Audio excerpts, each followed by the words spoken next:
if you do want to come down and make a statement, do it in a peaceful way.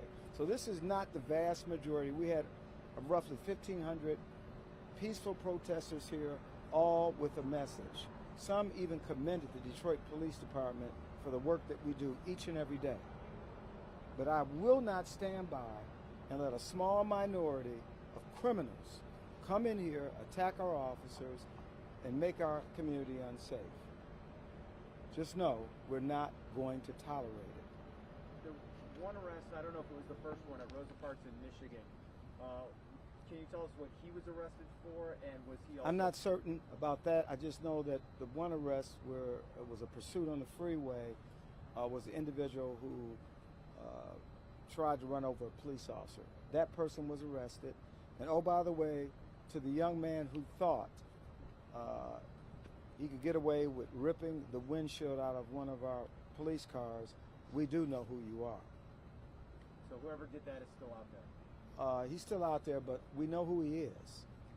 And we know he lives outside the city. And so we're going to go out to the city to make that arrest. Just one squad car that was banged up? Or there were several police cars that were damaged to various degrees.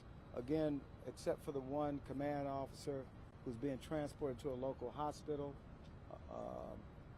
No officers have been injured except for the one. Chief, we see these violent protests across other states. Yes. Not yet here. How concerned are you tonight about looters and rioting here in the city?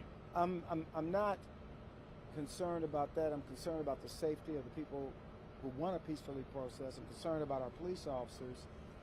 I'm aware of what's going on in other parts of the country.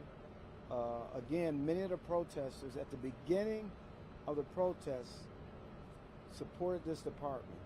It wasn't until a small faction who came in late and wanted to disrupt. They have been taunting the Detroit police officers for at least the last hour to hour and a half.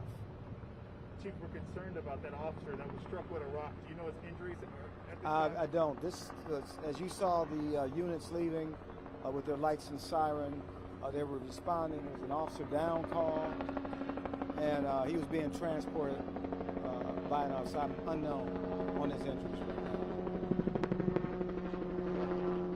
But again, this does not represent the vast majority of Detroiters who came here to make a statement.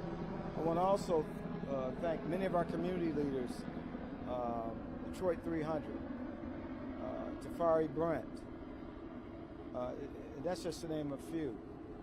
We've had so many people who support the work that we do, and they respect the fact that we support the message, but let's do it peacefully. And if you live outside the city of Detroit, leave it home. Do not come here. That's my message. And again, if you're really about Black Lives Matter, you come into Detroit unmasked, carrying the virus that's deadly, then what are we doing?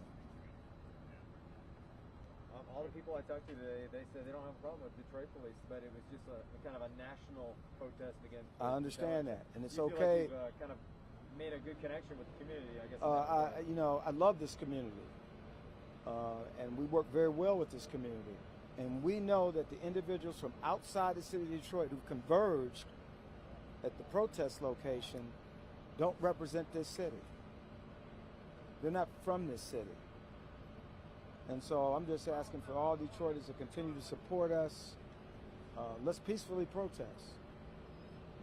But outside of that, we're not going to tolerate it. We're not going to tolerate criminal acts. Thanks, Steve. All right, thank you. Thanks, Chief.